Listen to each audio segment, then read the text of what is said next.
ಈಗ ಧನುರ್ಮಾಸ ನಡೀತಾ ಇದೆ. ಧನುರ್ಮಾಸದಲ್ಲಿ ಅಂತಲೇ ಮಾಡುವಂತಹ ಕೆಲವು ಕೆಲಸಗಳಿರುತ್ತೆ. ಹಾಗೆ ಕೆಲವು ದೇವರ ಆರಾಧನೆಯನ್ನು ಈ ಒಂದು ಮಾಸದಲ್ಲಿ ಮಾಡಿದ್ರೆ ವಿಶೇಷ ಫಲಗಳನ್ನು ನಾವು ಪಡ್ಕೋಬೋದು.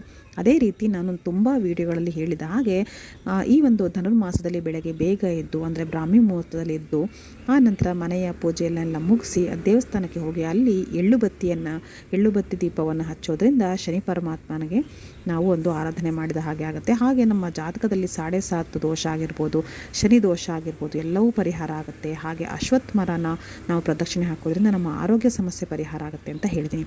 ಅದೇ ರೀತಿ ಧನುರ್ಮಾಸದಲ್ಲಿ ಬರುವಂತಹ ಭಾನುವಾರದ ದಿನ ನಾವು ಯಾವ ದೇವರ ಆರಾಧನೆಯನ್ನು ಮಾಡಿದ್ರೆ ಒಳ್ಳೆಯದು, ಹಾಗೆ ಆ ದೇವರನ್ನು ಆರಾಧನೆ ಮಾಡೋದ್ರಿಂದ ನಮ್ಮ ಗ್ರಹಗತಿಗಳಲ್ಲಿ ಹೇಗೆ ಬದಲಾವಣೆ ಆಗುತ್ತೆ ಅನ್ನೋದನ್ನು ನಾನು ಈ ವಿಡಿಯೋದಲ್ಲಿ ತಿಳಿಸ್ತಾ ಹೋಗ್ತೀನಿ.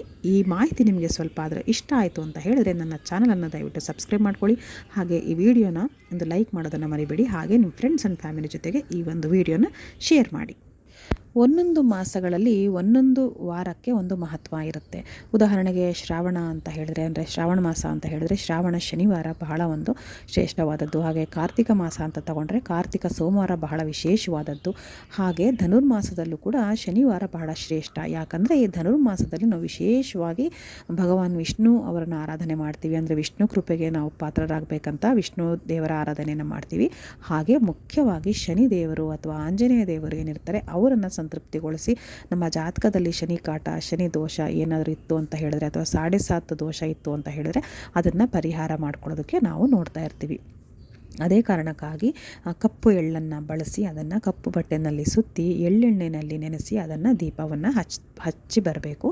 ಪ್ರತಿದಿನ ಹಚ್ಚೋದ್ರಿಂದ ಧನುರ್ಮಾಸದಲ್ಲಿ ಬಹಳ ಒಳ್ಳೆಯದಾಗುತ್ತೆ. ನಮಗೆ ಗೊತ್ತಿಲ್ಲದಂಗೆ ನಮ್ಮ ಎಷ್ಟೋ ಸಮಸ್ಯೆಗಳು ಪರಿಹಾರ ಆಗ್ತಾ ಬಂದಿರುತ್ತೆ. ನಾವು ವರ್ಷ ಪೂರ್ತಿ ಬರೋ ಶನಿವಾರಗಳಲ್ಲೆಲ್ಲ ನಾವು ಈ ರೀತಿಯ ಕಪ್ಪು ಎಳ್ಳನ್ನು ಉಪಯೋಗಿಸಿ ನಾವು ದೀಪವನ್ನು ಹಚ್ಚಿ ಬರ್ಬೋದು. ಆಂಜನೇಯ ಸ್ವಾಮಿ ದೇವಸ್ಥಾನದಲ್ಲಿ ಆಗಿರ್ಬೋದು, ಶನಿ ಪರಮಾತ್ಮ ದೇವಸ್ಥಾನದಲ್ಲಿ ಬೇಕಾಗಿರ್ಬೋದು. ಆಗ ಕೂಡ ನಾವು ಶನಿ ಕಾಟದಿಂದ ಏನಿರ್ತೀವಿ ಅದಕ್ಕೆ ಪರಿಹಾರವನ್ನು ಪಡ್ಕೊಳ್ತಾ ಇರ್ತೀವಿ. ಆದರೆ ವರ್ಷ ಪೂರ್ತಿ ನಾವು ಹೀಗೆ ಮಾಡೋ ಬದಲು ಈ ಒಂದು ಮಾಸ ವರ್ಷದಲ್ಲಿ ಒಮ್ಮೆ ಬರುವಂತಹ ಧನುರ್ಮಾಸದಲ್ಲಿ ಎಷ್ಟು ಶನಿವಾರ ನಮಗೆ ಸಿಕ್ಕತ್ತೆ ಅಷ್ಟು ಶನಿವಾರ ಕೂಡ ಈ ರೀತಿ ಮಾಡೋದ್ರಿಂದ ಅಥವಾ ಪ್ರತಿದಿನ ನಾವು ಎಳ್ಳುಬತ್ತಿಯನ್ನು ಹಚ್ಚೋದ್ರಿಂದ ನಮ್ಮ ಶನಿ ಕಾಟ ಏನಿರುತ್ತೆ ಅದರ ಪ್ರಭಾವ ನಮ್ಮ ಮೇಲೆ ತುಂಬ ಕಡಿಮೆ ಪರಿಣಾಮ ಬೀಳ್ತಾ ಹೋಗುತ್ತೆ. ಹಾಗೆ ಅದರಿಂದ ನಾವು ನಿಮ್ಮೆಲ್ರಿಗೂ ಸಾಮಾನ್ಯವಾಗಿ ಗೊತ್ತಿರುತ್ತೆ 7.5 ದೋಷ ಅಂತ ಹೇಳಿದ್ರೆ ಏನೂ ಕಾರಣ ಇಲ್ಲದೆ ಕೂಡ ಒಂದು ಅವಮಾನನ ಅನುಭವಿಸ್ತಾ ಇರ್ತೀವಿ. ಜೀವನದಲ್ಲಿ ಒಂದು ಬೇರೆಯವರಿಂದ ಒಂದು ಅವಮಾನಕ್ಕೊಳಗಾಗ್ತಿರ್ತೀವಿ. ಆರೋಗ್ಯ ಸಮಸ್ಯೆ ಕಾಡ್ತಾ ಇರುತ್ತೆ, ಸುಮ್ಮನೆ ಅಪವಾದ ಬರ್ತಾ ಇರುತ್ತೆ. ಇವೆಲ್ಲ ರೀತಿ ಒಂದು ಸಮಸ್ಯೆಗಳನ್ನ ಎದುರಿಸ್ತಾ ಇರ್ತೀವಿ. ಹಾಗಾಗಿ ಶನಿವಾರದ ದಿನ ವಿಶೇಷವಾಗಿ ಈ ರೀತಿ ಕೆಲಸಗಳನ್ನ ಮಾಡೋದ್ರಿಂದ ಅದೆಲ್ಲದರಿಂದ ಪಾರಾಗಬಹುದು. ಅದೇ ರೀತಿ ಧನುರ್ಮಾಸದಲ್ಲಿ ಭಾನುವಾರಕ್ಕೂ ಕೂಡ ಅದರದ್ದೇ ಆದ ವಿಶೇಷತೆ ಇದೆ. ಹಾಗಾದರೆ ಏನು ವಿಶೇಷತೆ, ಯಾವ ದೇವರನ್ನ ಆರಾಧನೆ ಮಾಡಬೇಕನ್ನೋದನ್ನು ಈಗ ಹೇಳ್ತಾ ಹೋಗ್ತೀನಿ. ಸಾಮಾನ್ಯವಾಗಿ ಭಾನುವಾರ ಅಂತ ಹೇಳಿದ್ರೆ ಯಾವಾಗಲೂ ನಾವು ಸೂರ್ಯ ದೇವನನ್ನು ಆರಾಧನೆ ಮಾಡಬೇಕಾಗುತ್ತೆ.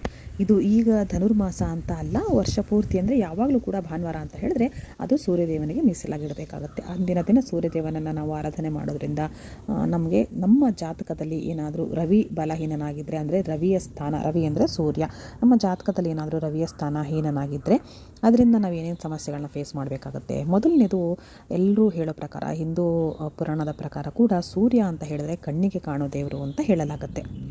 ಅದೊಂದೇ ಅಂತ ನಮಗೆ ಕಣ್ಣಿಗೆ ಕಾಣೋ ದೇವರು. ಹಾಗೆ ಅಂದರೆ ಅದಕ್ಕೆ ಎಷ್ಟೊಂದು ಶಕ್ತಿ ಇರುತ್ತೆ. ಪ್ರತಿನಿತ್ಯ ಆದರೆ ಪ್ರತಿ ಬೆಳಗಾದರೆ ನಾವು ಸಂಜೆವರೆಗೂ ಸೂರ್ಯನನ್ನು ನೋಡ್ತಾ ಇರ್ತೀವಿ. ಆದರೆ ಎಷ್ಟೋ ಜನ ಅದಕ್ಕೆ ಏನು ನಾವು ಬೆಲೆಯನ್ನು ಕೊಡಬೇಕಾಗಿರುತ್ತೆ, ಅದರ ಶ್ರೇಷ್ಠತೆ ಬಗ್ಗೆ ತಿಳ್ಕೊಳ್ಳದೆ ನಾವು ಕಡೆಗಣಿಸಿರ್ತೀವಿ.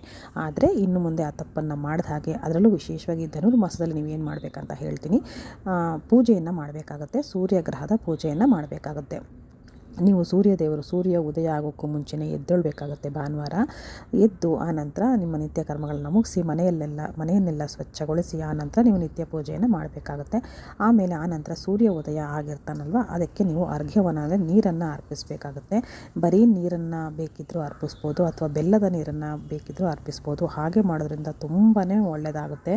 ಅಂದರೆ ಮನೆಯಲ್ಲಿ ನಿತ್ಯ ಪೂಜೆ ಮುಗಿಸಿದ ತಕ್ಷಣ ನೀವು ಸೂರ್ಯ ಉದಯ ಆಗಿರ್ತಾನಲ್ಲ ಅಲ್ಲಿ ಹೋಗಿ ಒಂದು ತಾಮ್ರದ ಪುಟ್ಟ ತಂಬಿಗೆ ಅಂತ ಏನು ಹೇಳ್ತೀವಿ, ಚೆಂಬು ಅಂತ ಏನು ಹೇಳ್ತೀವಿ, ಅದನ್ನು ತೆಗೆದುಕೊಂಡು ಹೋಗಬೇಕು. ನೀವು ತಾಮ್ರದ್ದು ಇಲ್ಲ ಹಿತ್ತಾಳದ್ದು ತೊಗೋಬೇಕಾಗತ್ತೆ. ಖಂಡಿತ ಸ್ಟೀಲ್ನಂತೂ ಬಳಸಬೇಡಿ, ಅದರಿಂದ ದುಷ್ಪರಿಣಾಮಗಳೇ ಹೆಚ್ಚಾಗುತ್ತೆ ಖಂಡಿತ. ಇದೊಂದು ಹೇಳ್ತಾ ಇದ್ದೀನಿ, ನೆನ್ಪಿಟ್ಕೊಳ್ಳಿ. ಅದರಲ್ಲಿ ನೀರನ್ನು ಹಾಕ್ಕೊಂಡು ನೀವು ಅದನ್ನು ಸೂರ್ಯದೇವನ ಕಡೆಗೆ ತಿರುಗಿಸಿ ಆ ನೀರನ್ನು ಬಿಡಬೇಕಾಗತ್ತೆ. ಹಾಗೆ ನೀವು ಸೂರ್ಯದೇವನ ಮಂತ್ರ ಅಥವಾ ಓಂ ಸೂರ್ಯದೇವಾಯೇ ನಮಃ ಅಂತ ಹೇಳ್ಕೊಂಡ್ರೂ ಸಾಕಾಗುತ್ತೆ. ಎಷ್ಟು ಸಲ ಸಾಧ್ಯನೋ ಅಷ್ಟು ಸಲ ಹೇಳ್ಕೊಳ್ಳಿ.